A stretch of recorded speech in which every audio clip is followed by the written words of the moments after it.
I'm sorry Arthur isn't well, so I hope the cheer is also refer for Arthur and more importantly Kevin's mother, who hasn't been well. This particular shear has got some very special significance because it's Gavin's mother's Yahrzeit, and I'm just going to share the screen, and I'd like Gavin to talk about his mom for a few minutes. Yeah, that's actually a lovely picture. Eh? So yeah, it's a picture. So that's myself, my kids, but they've grown up now. They're 29 and 30. No, the one turns 30 and the other one just turned 24. So they were young there. They must have been about 16 and maybe 11, 12 or something like that. And then that's my brother, and in the middle is my mom, my late mom. So my mom, yeah, she was a lovely woman. She was a fantastic woman. We got along very well with her, both my brother and I. And yeah, so I think my biggest regret that I have with her is that I lived overseas and in Cape Town for quite some time. So between all of that, I never really got to know her that well after my youth. So as I got older, we never really spent a lot of time. And then when I came back to Joburg, then she pretty much passed away within a couple of months. So that kind of messed everything up because I was hoping later on in life, like now, in this period, I could spend quality time with her and rekindle the relationship and rebuild on it. So that's basically what I have to say. And I just, yeah. Can I say something, Gavin? Yeah. Your mom is smiling and with great light and what you've achieved, your Yiddishkeit and how you've grown as a person. No, not just as a Jew, as a person as well. Your Yiddishkeit and personally. She's smiling down at you right now, Gavin, for what you've achieved. To you. I appreciate that. To you. And people have told me, because, I kind of missed out on certain opportunities with my dad and with my mom. My mom, obviously, as well. But there's nothing you can do. And everybody says you just got to give nachas. That both my parents are getting tremendous nachas from what I'm doing now. So thank you, Kevin. That's a nice reinforcement. Yeah. I appreciate it. And I can only agree with Kevin that it's very, it's one thing to become more religious, but to become a better person, which is the whole point, to improve your modot, you have done exceptionally well. So overall, your growth points have been something that both your parents are, I'm sure, very proud of. I'm certainly proud of you, and so is also your people that are still in this world. Please God, may we all live for a long time. Amen. And just Kevin, refuah shalama to your mom too. Arthur, I wish you a refuah. And we're going to get started in the merit of all these things. And for your mom, may her aliyah make may her neshama make a higher aliyah in the merit of basically what you're doing, Damon. Yeah. Lily. Okay. And so we're Kevin, going to get... sorry, but Kev, if you don't have to say for to get started, I do. Teach us, yeah. Came on the plane with me, yeah. Hold on one sec. Sure. Okay, here we go. So, refuah for everyone, all my mom, Shifra Simcha Batjet, and all, and Arthur, and all Cholim of Klal Yisrael. Okay, so continuing with the theme of Kiddush. Okay, grape juice is considered like wine and may be used. If neither is available on Friday night, Kiddush may be recited over the loaves by substituting the blessing for wine with one for bread. On Shabbos, a national beverage called Kamma daf. If a strong liquor is used, a small glass is sufficient. So Kamma daf, Coca-Cola is also considered that. But let's just go back to the first part of this section. Grape juice is also for people who don't like alcohol. Grape juice is perfectly acceptable, but not on the Pesach Seder though. If people can have wine, that's preferable. But grape juice is acceptable. Let's just see. So yeah, Kiddush may be recited over the loaves By substituting the breast in, okay. Okay, so you don't have to. It'll cover. It'll cover. If you don't have wine, you could say it on the bread. I think, Damon. It doesn't say that here. That's true. That is true. So you So actually let's say you only have bread. I went to speak to Rabbi Abba about this. I was having a problem with fruit, so I couldn't have any fruit and grape juice. I think I'm a bit better now, so I'm back to kind of having a bit. But he said to me, if you can't eat any fruit or have any grape juice, and you don't have any available as well, you just make it on bread. So where it says parei priya kapin, you say you go wash your hands, and then you say the hamotzi lechem. The next day for lunch, you can. That night you can't. That night you have to. That night you can do bread. But you can't use beer or anything like that as an alternative on Friday night. But on Saturday you can use tea, beer, anything. And Or Havdalah. And for finish as well. Okay. And for Saturday lunch as well you can. But Friday night you said you can't. You must just do bread and that's it. Just fast. Don't use the substitute. If you don't have grape juice or wine. Yeah, I'm also not sure for the Saturday lunch. Saturday lunch also, I need to double. But Havdalah, definitely you can use beer and you can use tea. So if you never have if you don't have anything available, just take a tea bag and just that's it. Drink it, but just don't drink it hot because you got it down in one go. So just make it lukewarm and then down it. All right, that's it. You got to get it down to a tea. In other words, 100% tea junction.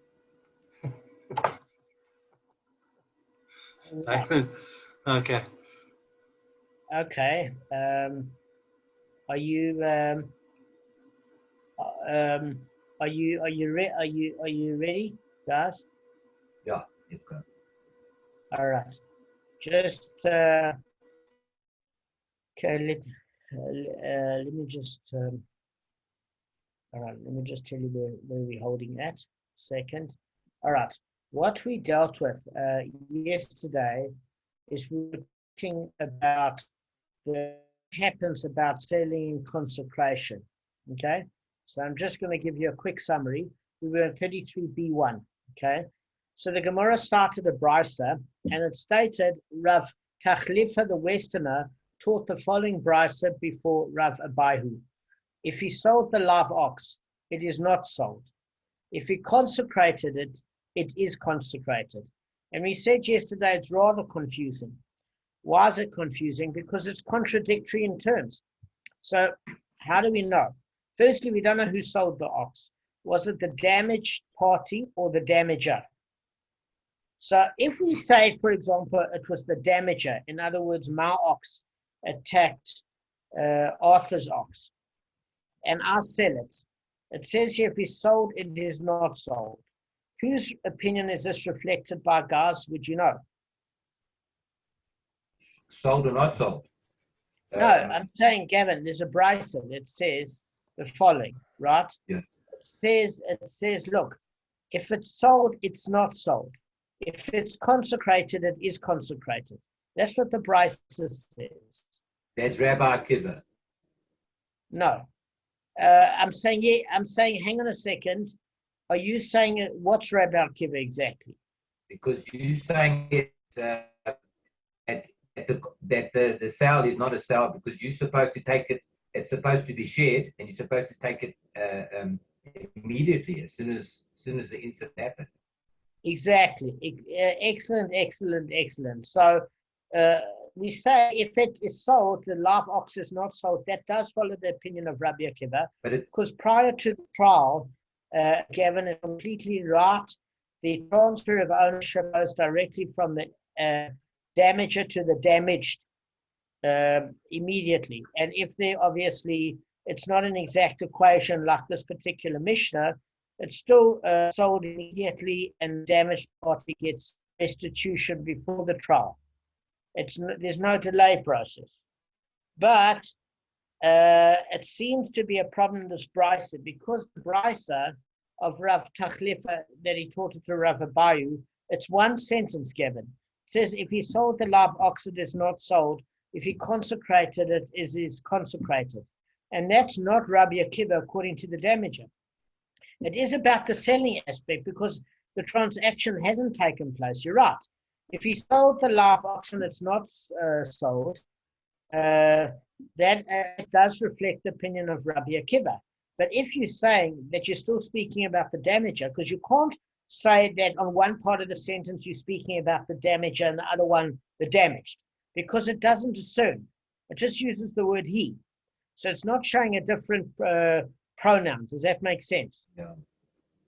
So if he sold the live ox, it is not sold. If he consecrated it, it is consecrated. So right. If he sold it, it is not sold, is in line with Rabbi Akiva. If he consecrated it, it is consecrated. That's in line with whom?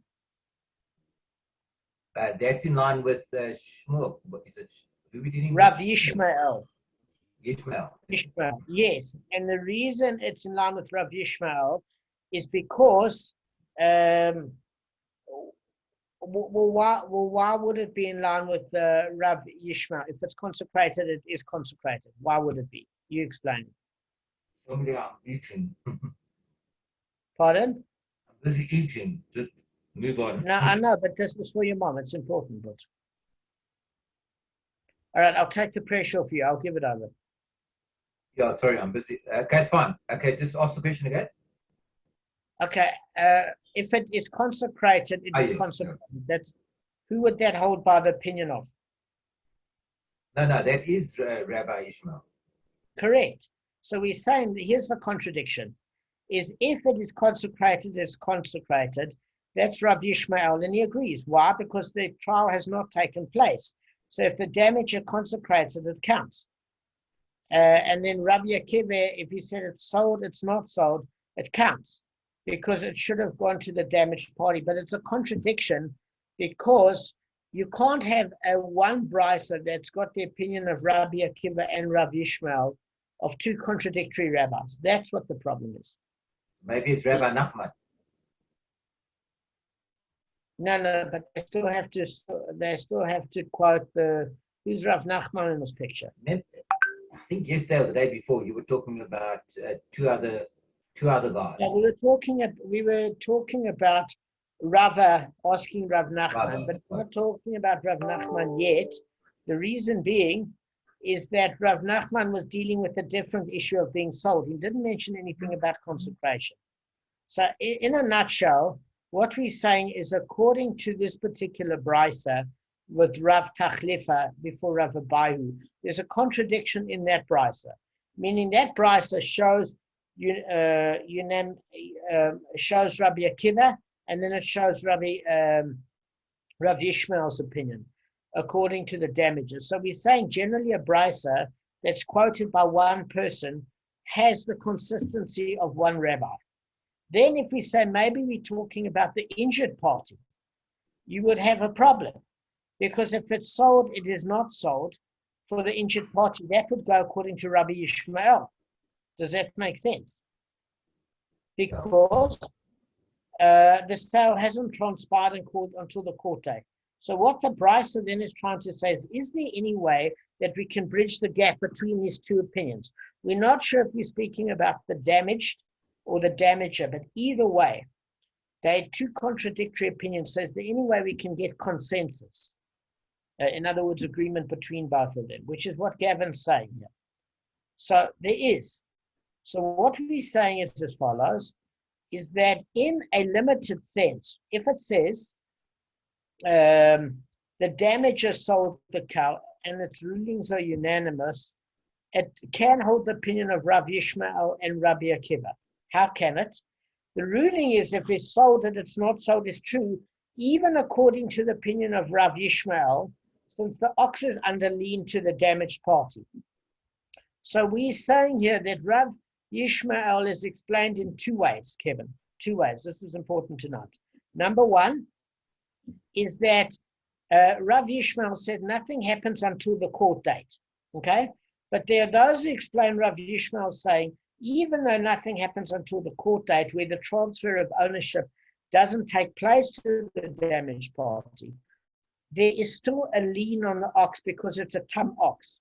And since there's a lien on the ox itself, in that particular case, it's not for the damager to sell it in the interim because there's still a lien on that ox. there is still an opinion of Rav Yishmael that says the only thing that the damager owes the damaged party is money. In other words, the financial equivalent. But that for sure is not in dispute with regards to a muad ox.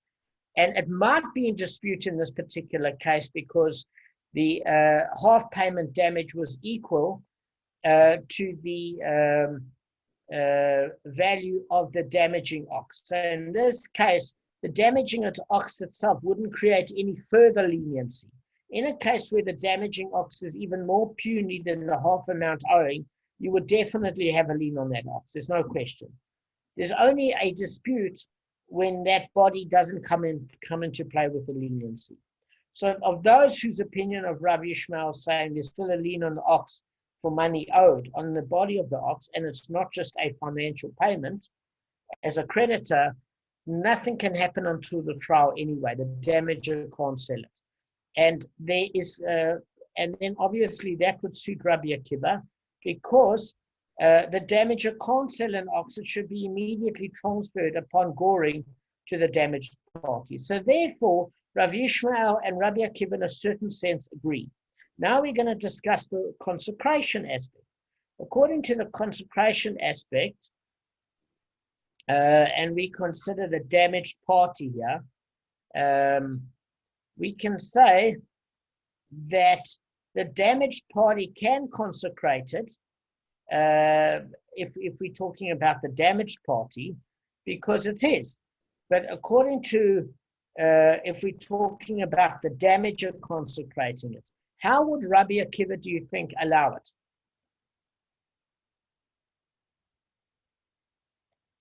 How would Rabbi Akiva, Gavin, in other words, say that if the damager in the interim consecrated the ox, okay, how would he allow it? We understand that Rabbi Yishmael would allow it because the trial hasn't taken place, but how would Rabbi Akiva agree to it? No, you won't agree to it. Sorry, so I didn't hear that last sentence. No, I heard you now, so it's fine. That's why I couldn't answer you. No, Rabbi Akiva wouldn't allow it at all. Okay, so he would say that in fact he would agree with it in a limited sense. Let me tell you why. Because Rabbi Bayu has a principle, and that principle is in the Mishnah, okay? And if you have a look specifically, that Mishnah deals with an issue of consecration, okay? So this is what I mean, right? If you have a look at the case, what did we discuss yesterday with regards to consecration? Just see if you remember. It's allowable. It's Okay, so let me just give it to you, Gavin, like this with Rabbi Akiva. No, I remember what. No, I remember. Let me give it a shot. So what happens with what pronounce the name concentration, not concentration? Hekdesh. In other words, hekdesh. Promise to give it to the temple. Consecration. So what happens is if you give your ox in for consecration and hekdesh, and you have to return it, then you give money, and you give the value of the ox, a monetary value to the temple. Okay. Can I expand on that? Sure. Okay. If for the case the ox can't be sacrificed, okay, you only have to give a token, and if it can be sacrificed, you have to give back the full amount of 100. Excellent. I wanted to say that, but I didn't remember that. So well done. I kind of did, but not properly. So it just popped up. All right. So, Gavin, let me just explain it in two simple sentences. All right. So now Rabbi Akiva is sitting with a slight problem. What's the problem? The damager took it to the temple to be consecrated. Now, obviously, if it's a case where it's already been sacrificed, there's nothing that the damaged party can do except get money from it from the court. And I hardly think that he'd have any objection to getting cash. Okay? That's the worst case scenario. He'd be delayed until the trial and he'd get the cash. The better scenario is it hasn't been consecrated yet. It was about to, but there was consecrated means not it doesn't mean sacrifice. It means promise to the temple. Hekdesh. It is the promise before the sacrifice. So when we say it's consecrated, it's dedicated to temple service. So if the damager dedicated to temple service and somehow the damaged or injured, Jesus, what is that? That's Kevin. Kev, are you okay? See, because he's in South Africa, we can hear him a lot clearer now. It stopped my recording now, by the way. What's As he sneezed, the recording stopped. My computer crashed. Are you continuing recording? Okay. I thought the angel Gabriel was letting us know it was Rosh Hashanah. Right. All right. So what I was going to say to you is that in a limited sense, Kevin's now Kevin's damaged my ox. So he's run to the temple and he figures I might as well get some holy mitzvah from this. And he says to the Kohen, I want you to sacrifice it. I give this to the temple. I end up hearing about it from the damaged party. I run to the Kohen and I say, I'm taking my ox back. Okay? So that means I can take it back, which means it's not consecrated. So there's a law of Bible which says, listen, we can't get people to come around and think that you can just take back what you've promised to the temple, because everybody would do that. They promise things to the temple, they get into a bit of a tight financial spot and they take it back. So there's a special rule. There's a rule of redemption, which means you have to pay the financial equivalent. I've explained the rule of redemption perfectly. What's that rule of redemption? Is that if Kevin's ox is a beautiful ox and it's fit to be sacrificed, in other words, there's no blemish, then they will not release it back. They will release it back to me because I'm the damaged party and I'm entitled to have it. But they will not release Kevin of his financial obligation. We would have to give the equivalent value of that ox in terms of money or another ox that was unblemished. Does that make sense, Kevin? Because you promised it. If, how did this rule come up of a token redemption payment? Well, this is how it came up, Kevin, is there's a Mishnah, Arachim 33b.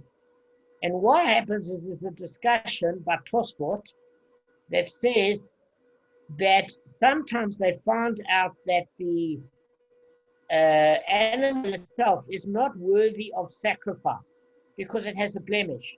So what happens is there's this rule that we can't allow somebody to confiscate property because people might think that one can repossess even genuinely consecrated property. So a creditor, it's not only a damage, it's a creditor. Maybe you owe me money and you owe me the ox. So what it means is if it's fit for sacrifice, Kevin has to give that financial equivalent, even if I take back my ox as a damaged party or predator. If it's not fit for sacrifice, then Kevin only has to pay a token payment. Okay. Now there is an argument that says, that if the how do we put it here? If the animal is in a decent state, it can override the lien because a sacrifice is more important than a lien on does that make sense? Yeah, I was thinking about that earlier. That might be a scenario. Yeah. So in that can take precedence. Yeah. So there are opinions, Kevin, that say that if you take it to be sacrificed and it's unblemished, that supersedes the lien that I, as the damaged party, have an ox. But I'm not going to complain off, and the reason I won't complain is that Kevin just owes me the cash. It doesn't mean that Kevin doesn't owe me the money. It means he has to pay me the cash. That's all it means, like a muad ox. Does that make sense? Okay. That being the case, we say if it's consecrated, it's consecrated. It makes sense. Why? because you still have to make either a token payment or that animal sacrifice of the actual animal, according to some opinions, or that financial equivalent, according to other opinions. So that covers all bases. Right. Now that we've discussed that, we are now going on to another related brisa. The rabbis state in a brisa concerning an ox that is tam, which damaged, before its owner stood before the court for judgment. If it is sold, if he sold it, it is sold. If he consecrated it, it is consecrated. Okay? Now, guys, this might seem like a contradiction of brisa before. Doesn't it seem like a contradiction? It does. Okay, so it's not for a particular reason. Firstly, it mentions here before the court for judgment, and it says if he sold it, it's sold. It said above that even as far as Rav Yishmael is concerned, there's still a lien on that particular ox, which means it's not technically sold. But there are opinions of Rav Yishmael that state it's in fact sold, and he just has to pay the cash equivalent. Okay, so it depends what opinion. But how can you have two opinions? It's kind of. I'll tell you exactly how I can have two opinions. I'll tell you. Rav Yishmael and Rabbi Akiva were Tanoim. Okay, they came first. So you have Rishonim and Achronim that came afterwards. Are you with me? So they explain the opinions of the Tanoim. So all that the opinion is that Rav Yishmael said the merciful one instructs the court to sell it. In other words, with the phrase, we shall sell the ox and divide.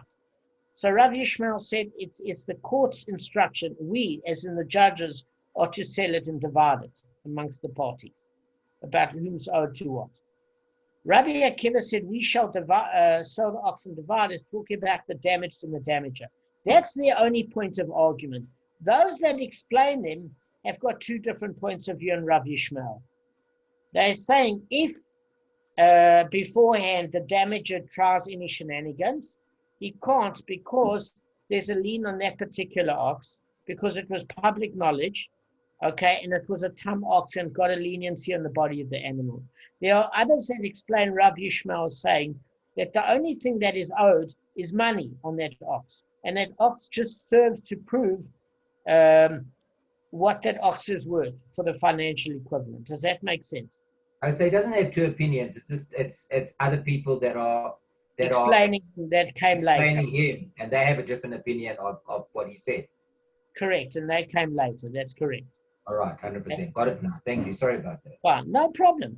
So when it says another brisa related, the rabbis taught in a brisa concerning an ox that has too much damage before its owner stood before the court for judgment. If it is sold, it is sold. Okay? If it is consecrated, it is consecrated. They're saying that according to the opinion of Rav Yishmael, because it's the damager's property and the court appearance hasn't happened yet. That's all. That's all. It's not a contradiction. If he slaughtered it or gave it away as a gift, what has he done? In other words, what has he done? What does it mean is he hasn't done anything. Why? Because it's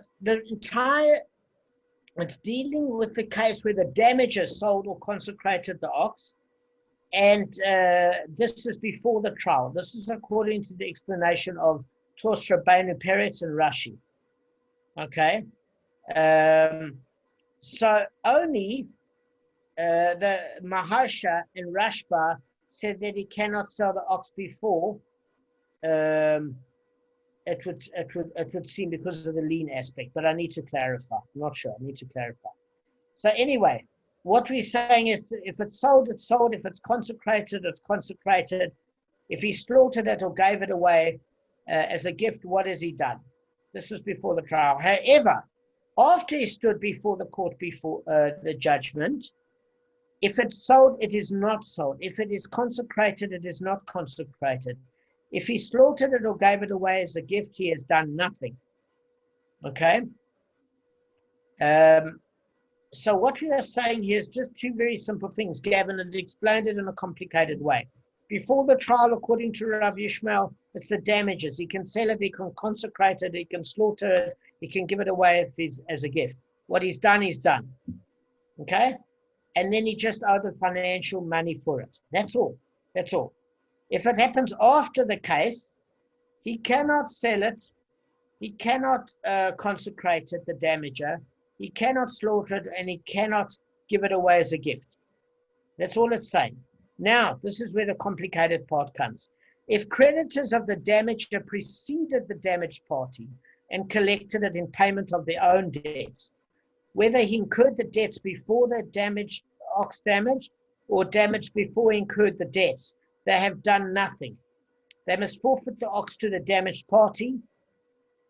Okay. Now, what are we saying, Gavin, there? I'm addressing Gavin this because it's a shear for his mom. Thank you. Okay, Kevin Arthur, I just want you to say one thing. And I'm sorry. What you're saying is that this is my ox and it damaged Kevin. Okay? Kevin's ox. Okay. I'm the damager, Kevin's the injured party.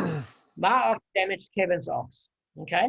Now, if I owed money before my ox damaged Kevin's ox, like I owed money to Gavin, or my ox damaged Kevin's ox and then I got into financial debt and I owed Gavin money and Gavin came to collect the animal before Kevin did. Okay, so this is the issue. There's something called property possession is 9/10 of the law. What is possession is 9/10 of the law? Is if Gavin was very smart and he saw my ox, he's driving down Lombardy East and he sees my ox there in my field, okay? And he said, hey, Damon owes me money, that's my ox. And he knows I damaged Kevin's ox. But he says, finders keepers, and he quickly sticks it in his bucket and he drives off with it. Okay? Gavin generally gets to keep it if it's two creditors. Say, for example, Arthur, let's just use that example. You, another creditor, but you came before Gavin. But Gavin is the first one to seize my ox. He gets to keep my ox because possession is 9/10. In other words, you are entitled to my ox first. But if you dozy and not awake and you have the flu, and Gavin gets there beforehand, he's got first dibs in the ox. He doesn't have to give it back because he's also a creditor. So acquisition with two creditors, it has nothing to do with who preceded, who kidnaps the ox first. If neither one kidnaps the ox, then you come first because you're the first person I owe. Okay. So the moral of the story is the early bird catches the ox. Okay. But and can I ask a question about that? Let's say that happens and the guy gets the ox first. What happens to the other person? You don't owe him, or do you still owe him the money? You still owe him, but good luck. He has to wait. Okay. He has to wait. It doesn't abrogate. It doesn't abrogate the debt. Okay. It doesn't abrogate the debt. Yes. The creditors have equal. They have equal. No one's more important than the other. They have equal. They are in two cases. It's a good question, but they are. Generally, what happens in most cases is the court will find that the first creditor is owed debt before the acceding creditors. In other words, preceding creditors come first. It's in chronological order of collection. Whoever is owed first gets paid first. Okay? Then you've got a different rule. And that rule is whoever kidnaps the ox first, that's owed money, gets to keep the ox first. Okay? First come, first served. First kidnap, first gratification, yes. Now, when you have the two together, what do you think wins? What do you mean the two together? Yeah, I don't understand. They're contradictory. They're contradictory. In other words, either you owed on a chronological basis, the first one that, in other words, I owed money to Arthur first. Okay. And then I owed money to Kevin. I'm borrowing all around town.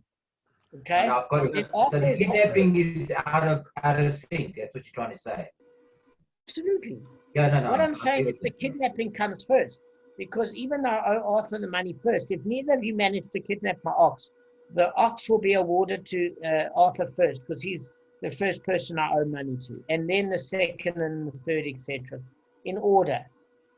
But However, if the third kidnaps, he gets it. The first yes, can't. yes. So the So, first which can't go back to the third creditor who's kidnapped it and try to stake a claim. You can't. okay, that's a very interesting case. In terms of creditors, we learned with buyers how it works on fixed and movable property. But for the sake of this argument, no. For the sake of this argument, no. So what we learn is that if I owe Kevin money for damaging his ox, and I owe money to Arthur, okay, and I pay Arthur for the. Now I owe Arthur and I owe Gavin money. Okay, in other words, I'm borrowing money and I'm damaging around town. I'm a regular good for nothing. Okay, so firstly, I owe Arthur money. Then my ox damages Kevin, and then I owe Gavin money and I borrow. Okay, we can understand that if I damage Kevin's ox before owing Gavin money, that basically it's saying here in the rule that Kevin can take the ox away from Gavin, even though I've paid Gavin the debt, because Kevin came first. But we are saying even more than that, that even though Kevin came after Arthur, Kevin can kidnap the ox as the damaged party. It takes precedence over a creditor. Why? Possession 9/10 of the law, but it wasn't around him. No, we're saying that possession was 9/10 of the law, that basically Arthur came first and he kidnapped the ox first. I'm saying. He did both. He had two advantages. So But then why it's- is it that as the damaged party, Kevin doesn't matter if he kidnapped it first and he came first, or if Gavin kidnapped it and came last, we'd say, okay, maybe Kevin has a claim before. But why has Kevin got a claim above the creditors as a damaged party? Where's Kevin on the list? Second. Damager. He's the injured party. He's the injured one. Yeah, why? Doesn't the injured party take precedence over a creditor? Yes, why? I don't know, but I'm assuming that's the answer. But I don't know. Probably That is because the answer. yeah, but it's probably because the one was alone and the one is your ox attacking his ox. I'm trying to figure out the answer. I don't know the reason why. It just makes Okay, sense. so we will deal with that next time. We've got Okay. less than a minute But less. now with the We'll get- are we talking about creditors on the same ox on a Yes, I thought we couldn't do that. You couldn't do movable you're on to the right answer. but then they You're on to can't it. so those creditors are not valid. They can take something else. Correct. I think it's over.